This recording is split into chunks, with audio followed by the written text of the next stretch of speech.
Hello दोस्तों, मैं Daniel Rahul. स्वागत है मेरे चैनल पे। आज एक नया कहानी लेके आपके साथ बात करेंगे। ये कहानी आप जिंदगी में कहीं ना कहीं भी सुना है कि उसके ऊपर माता आया है, उसके ऊपर भूत चढ़ा हुआ है।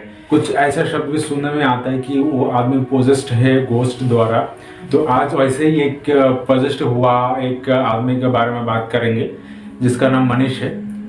असल में ये कहानी उसका मुंह से सुना हो जिसके साथ ये घटना हुआ है। अच्छा, ये होता कि वो खुद आपको ये बात सुना सकता तो वो ज़्यादा गहराई से ये बात आपको समझा पाते। पर फिलहाल मेरा चैनल का मद्देनज़र रखते हुए मुझे बोलना पड़ेगा, पर कोशिश करेंगे कभी ना कभी उसको आप लोगों का सामने लाने के लिए। तो दोस्तों चलिए उसका कहानी शुरू करते। दरअसल ये बात 3-4 साल पहले की बात है। मनीष का मिडिल क्लास फैमिली है। उसका फादर का इनकम से घर चलता है, बाद में वो भी कमाना चालू कर दिया था थोड़ा बहुत। तो दोनों का कमाई से उनका फाइनेंशियल स्टेट ऐसा हो गया था कि एक नया घर ले सके, क्योंकि पुराना घर उतना अच्छा नहीं था। तो नया घर बनाना था, तो एक ज़मीन का तलाश में वो लोग थे।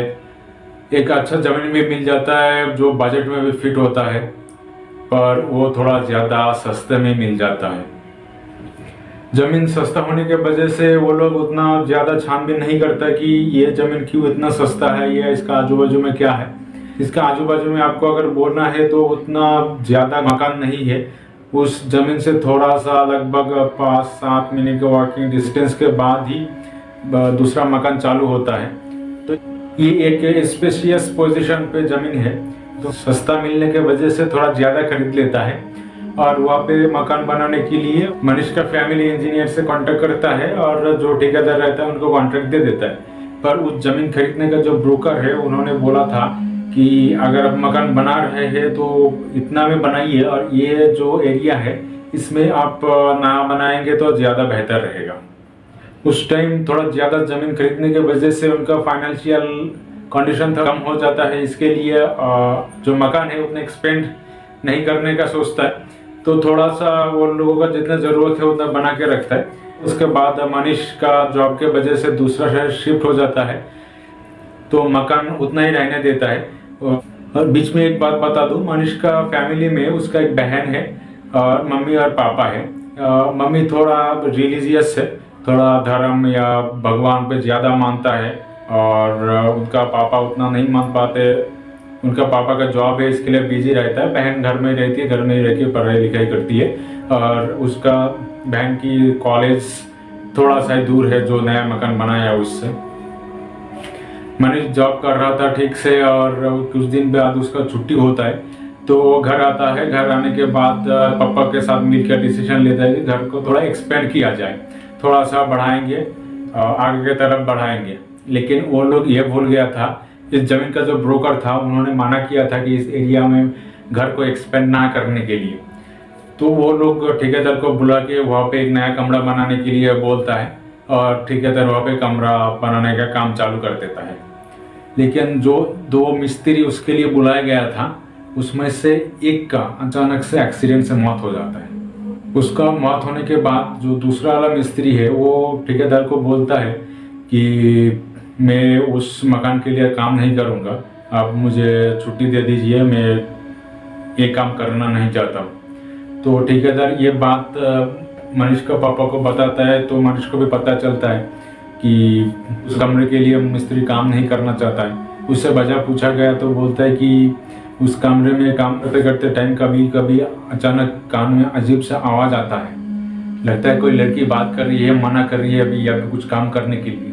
हम दोनों ने सुना था और सुनने के बाद भी काम कंटिन्यू किया। मौत का धमकी भी दी थी उसने, ये काम छोड़ के चला जा वरना कोई नहीं बचेगा।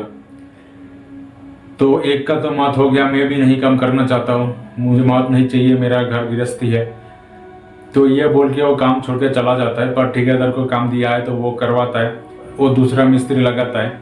बहुत टाइम लग जाता है क्योंकि उसमें ना जो ईंटें है वो ठीक से लगता है, ना जो प्लास्टर है वो ठीक से लगता है, बार बार गिर जाता है, कोई ना कोई उल्टा सीधा काम होने लगता है। ये सब चीज़ मनीष नोटिस करता है, पर क्या कर सकता है, घर एक्सपेंड करना है तो करना ही पड़ेगा। डिसीजन ले लिया और ऊपर से पैसा भी लगा दिया ठेकेदार के पास। और सच बताओ तो मनीष का यह कहना था कि उस टाइम उसको बस ये सब कोइंसिडेंस ही लग रहा था कि शायद आदमी मिस्त्री अच्छे से काम नहीं कर रहे, इसके लिए ये सब हो रहा है। वो रूम रेडी हो जाता है और उसमें सामान वगैरह भी शिफ्ट कर देता है। जिस दिन मनीष और उसका फैमिली उस रूम पे सामान शिफ्ट किया था उस दिन सब कुछ सही था, पर दूसरा दिन से जब मनीष को रूम दिया गया कि तुम ये रूम पे शिफ्ट हो जाओ, जब तुम शहर से आओगे छुट्टी में तब तुम ये रूम पे रहोगे, क्योंकि ये नया है तो ये थोड़ा अच्छा भी दिखता है, अब तुमको ये रूम पहले से चाहिए था तो ये रूम पे रह रहो, बाजू वाला रूम तुम्हारा बहन ले लेगी। तो मनीष खुशी खुशी तैयार हो जाते उस रूम में रहने के लिए और वो शिफ्ट भी हो जाता है। तभी से चालू होता है मनीष के ऊपर अत्याचार। मनीष को क्या क्या झेलना पड़ा, उसका फील कैसा है, सिर्फ मनीष को मालूम है। मनीष मुझे ये सब बात शेयर करते टाइम ही बता रहा था कि मैं तुम्हें बस बोल सकता हूँ, पर जो महसूस है उसका दर्द पीड़ा मेरे अलावा कोई महसूस नहीं कर सकता है, क्योंकि उसी दिन से उसके साथ गलत हरकत होना चालू हो गया था। वो सोते टाइम, पढ़ाई करते टाइम, नहाते टाइम, हर टाइम उसको एक अजीब आवाज सुनाई देता था। ऐसा लगता था कि कोई लड़की उसका कानों का पीछे खड़ा रह के हमेशा कुछ ना कुछ बड़बड़ कर रहा है, उसको बहकाने का कोशिश कर रहा है, उससे उल्टा सीधा काम कराने का कोशिश कर रहा है। वो पहले तो उतना ध्यान नहीं दिया क्योंकि उसको लगा कि ये सब गलत फहमी होगा, मेरा स्ट्रेस के वजह से ये सब हो रहा है, क्योंकि रिसेंटली उसका ब्रेकअप हुआ था। तो उसे लगा कि ये सदमे के वजह से मेरे साथ ये सब हो रहा है, पर ये कोई गलत फहमी नहीं था। उसके साथ ये सब हो रहा था, वो किसी को नहीं बताया क्योंकि उसका ब्रेकअप के बारे में फैमिली में किसी को नहीं पता था। अगर ये सब चीज़ ज़्यादा हो रहा है तभी वो बाकी फैमिली का मेंबर्स को, जैसे बहन, पापा, ये मम्मी को, सबको एक साथ बुला के वो रूम पे थोड़ा सा टाइम पास करने का, थोड़ा सा फैमिली के साथ टाइम बिताने की कोशिश करता था। ये जो टाइम बिताने का टाइम है, इसी हालत में उसके साथ ये हादसा हो जाता है। वो मुझे ये बोला था कि वो जो चीज़ है वो मुझे स्पष्ट दिखाई नहीं दिया, पर वो एक फीमेल फिगर है, एक हवा में अदृश्यमान एक फीमेल फिगर है जो स्पष्ट रूप से दिखाई नहीं देता है, पर मुझे दिख रहा था कि वहां पे कुछ है। चेहरा क्लियर नहीं है पर एक लेडीज फिगर है, वो दिखाई देती है, अचानक मेरे सामने प्रकट होता है और मेरी तरफ बढ़ने लगता है। मनीष की मम्मी और उसकी बहन से बात करके मुझे ये भी पता चला कि उन तीनों को भी दिखाई दिया था वो चीज़, पर किसी के ऊपर अटैक नहीं किया था, डायरेक्ट मनीष के ऊपर अटैक किया था। ऐसा लगा कि उसका अंदर समा गया। तब मनीष की मम्मी, पापा और बहन मनीष से पूछा कि तुम ठीक हो गया, तुम्हारे साथ तुम्हें कुछ अलग सा महसूस हो रहा है क्या, तुम्हारा तबीयत ठीक लग रहा है क्या? उस टाइम मनीष को कुछ फील नहीं हुआ। जब वो चीज उसके अंदर घुसा उसको बस घुटन महसूस हुआ, लेकिन तुरंत वो चीज ठीक हो गया। ये सब तो मनीष से अच्छा फीडबैक लेने के बाद वो लोग कंफर्टेबल रह गया कि उसको कुछ नहीं हुआ, पर ये रूम कुछ गलत है, इस रूम हम तुरंत त्याग कर देंगे और इससे सामान शिफ्ट कर लेंगे, इस रूम को हम बंद कर देंगे। क्योंकि वो जो हरकत है बाजू वाला रूम से भी सुनाई देता था। मनीष का बहन भी उसके बारे में कंप्लेन किया था मनीष का मम्मी पापा को। वो रूम से सब लोग निकल जाता है, बाद में वो रूम लॉक किया जाता है। मनीष को उसके पापा के साथ सोना बोलता है, उसके मम्मी बहन के साथ सो जाती है, पर सुबह उठ के उसको पापा को मनीष दिखाई नहीं देता है। बहुत ढूंढने के बाद वो जो कमरा बंद कर दिया था, बाहर से ताला लगा हुआ था, लेकिन अंदर से मनीष का चिल्लाने का आवाज आ रहा था कि मम्मी पापा मुझे बचाइए, मुझे बहुत पीटा जा रहा है, बहुत मारा जा रहा है। वो लोग तुरंत ताला खोलते हैं, दरवाजा खोलते हैं, देखते हैं मनीष लटका हुआ पड़ा हुआ है, उसका हाथ बंधा हुआ है और जिस रस्से से बंधा हुआ है वो पंखे से बंधा हुआ है और वो पंखे से लटक रहा है।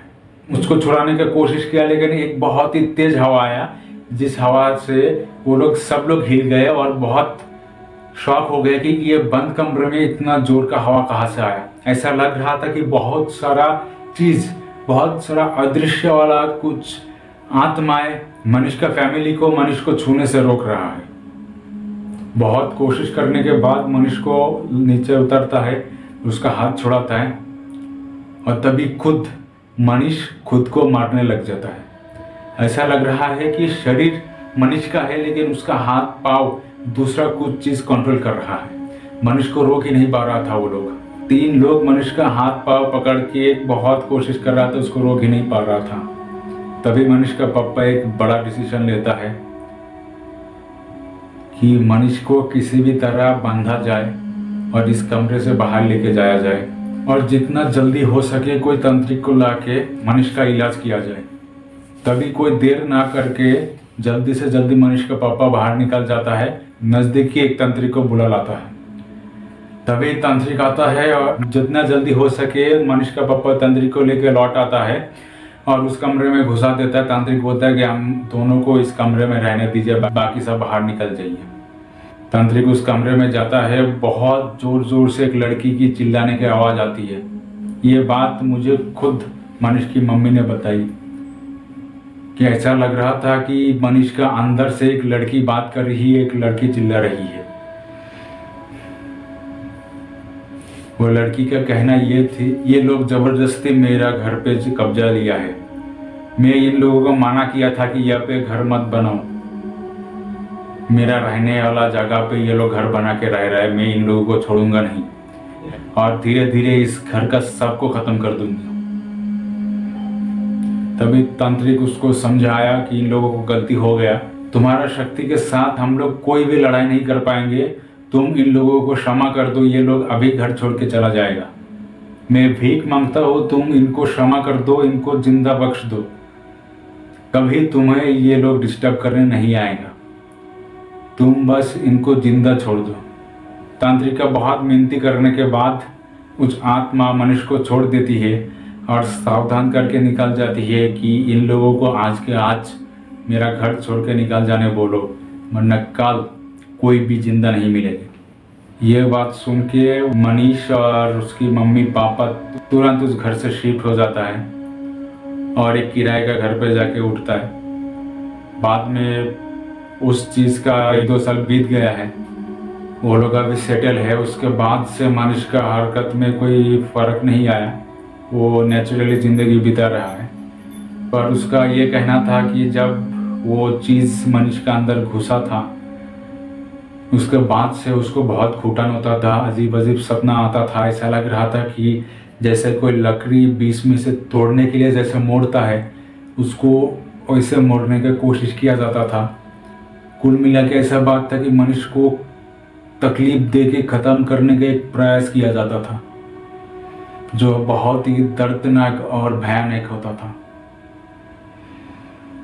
मनीष कभी ये चीज़ याद करना नहीं चाहता है, पर उसको जब पता चला कि मैं ये सब कहानी का कलेक्शन कर रहा हूँ, खुद मुझे बताया था ये सब कहानी उसके साथ हुआ था, उसका नींद कैसे हराम हो गया था, उसका ज़िंदगी कैसे नरक बन गया था। दोस्तों, मनीष और उसका फैमिली ये हादसा से उभरने की कोशिश कर रहा है। आशा करता हूँ कि ये सब चीज़ कभी आपके साथ ना घटे। अगर आपके साथ कभी भी ये सब घटना घटे हो तो मेरे साथ शेयर कर सकते हैं आप। मुझे कमेंट सेक्शन में आप बताइए कि आपके साथ कभी भी ये सब घटना घटी है कि नहीं, या फिर आप कभी भी ये सब चीज़ देखे है कि नहीं। और मेरे साथ जुड़े रहिए नए मिस्टीरियस कहानी के लिए। लौटेंगे और एक मिस्टीरियस कहानी के साथ, तब तक के लिए धन्यवाद।